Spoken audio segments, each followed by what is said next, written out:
An emotional moment on the Senate floor today. Senator John McCain returning just 11 days after brain surgery, cast his crucial health care vote.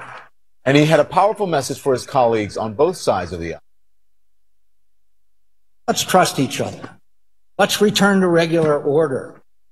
We've been spinning our wheels on too many important issues because we keep trying to find a way to win without help from across the aisle.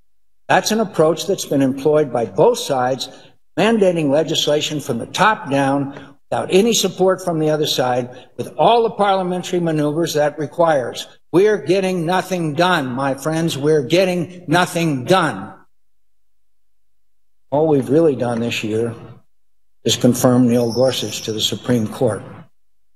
Our healthcare insurance system is a mess. We all know it.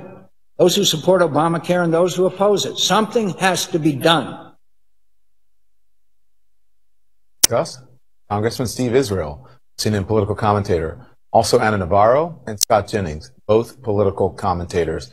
Good evening. Anna, your reaction to Senator John McCain's emotional return to the floor. Well, it was emotional for me. I spoke to John a couple of days ago last week, and I knew he wanted to get back in the game. I think it was a very well thought out speech. I understand that a lot of people are very disappointed with the way he voted, wish he had voted differently. That being said, I asked them to take a look at his words, because I thought his words were particularly significant for Republicans. For me, what the part that stuck the most was when he reminded Republicans that they are not subservient to the President of the United States. They are equals to the President of the United States, an equal branch. And I think it's, it's a very powerful moment when 80-year-old John McCain gets up from his sickbed after surgery, after receiving a scary diagnosis, and gets up and goes to give this call to action to his colleagues, this defense of the institution, this defense of going back to regular order and doing things in a bipartisan way, of finding compromises. I found his words to be very, very powerful. I am hopeful that John will make a difference in this process of this bill and make this bill better. You're right about his words, because even the people were, as you said, disappointed, and some people were disappointed in the way he voted, some people. But his words were very important because his return was an important, they saw it, Scott, as an important step to proceed on this. But it was clear that he said, he wants to see changes in this bill. He said he wanted to bring Democrats on board. Other senators share similar concerns. So do you see him rallying the troops and bringing Republicans back together and also getting Republicans to work with Democrats? Well, I think Republicans would love to work with Democrats. I just have a hard time believing that you're going to find enough Democrats in the U.S. Senate who want to do anything other than move us towards single payer, which no Republican wants to do. The thing is, we have very divergent views on health care inside the United States Senate. We have some divergent views inside the Republican conference. But Chuck Schumer revealed their plan this week. They want to go to single payer. Bernie Sanders wants to go to single payer. And so okay, Scott, there's a lot not talking about the Democrats. The essential part of my question is, I think that, and I'll read it for you, other senators share similar concerns. Do you see him rallying the troops and bringing Republicans back together? Oh, well, sure. I think John McCain is a powerful unifying voice inside the Republican conference, and I think his words about the need for bipartisanship struck a powerful note today. I'm just pointing out that on the policy of health care, where most conservative Republican senators are and where most Democrat senators are, very, very far apart, a lot of daylight in those positions. And so I think, can you bring enough people together to do a bipartisan fix on this? I'm dubious of that, but I like the concept of people trying. See, McCain was the 50th vote on the motion to proceed. They got 51 votes with the vice president. The vice president helped them out. What is the strategy of the Democrats now? You heard what Scott just said there. He doesn't think Democrats are going to come on board. Democrats want single payer. They don't want anything the Republicans want. Well, I respect Scott, but he's wrong. Democrats have said consistently, they said today, they continue to say and believe that there can be fixes to the Affordable Care Act. We want to do it. We're willing to do it. But we have a Republican Senate right now that has said that they're just going to forge ahead, just bulldoze ahead on a bill. And what they're doing, what you saw today and what you're going to see over the next few days, Don, is a Senate that is flying by the seat of their Senate pants. They are doing these amendments, but they don't even have a bill to amend. They don't know where they're going to end up, when they're going to end up, how they're going to end up. And by the way, This is just pregame. You think this is interesting? Wait until they pass something. We don't even know what that something is. But even if they pass something, it goes back to the House of Representatives. And that gets very interesting. We're going to be deja vu on top of deja vu. We're going to be right back to where we were a month ago in the House of Representatives.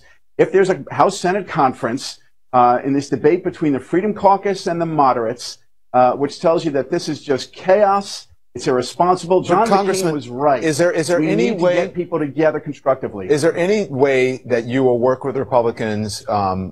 Is repeal and replace it? Is it off the table if it's repeal and replace that you will work with Republicans? We don't want to repeal the entire thing. We don't want to have these massive cuts in Medicaid. We don't want to tell people with pre-existing conditions they can't get help. And so we don't want to throw over 20 million people off their insurance. So we'll meet in the middle.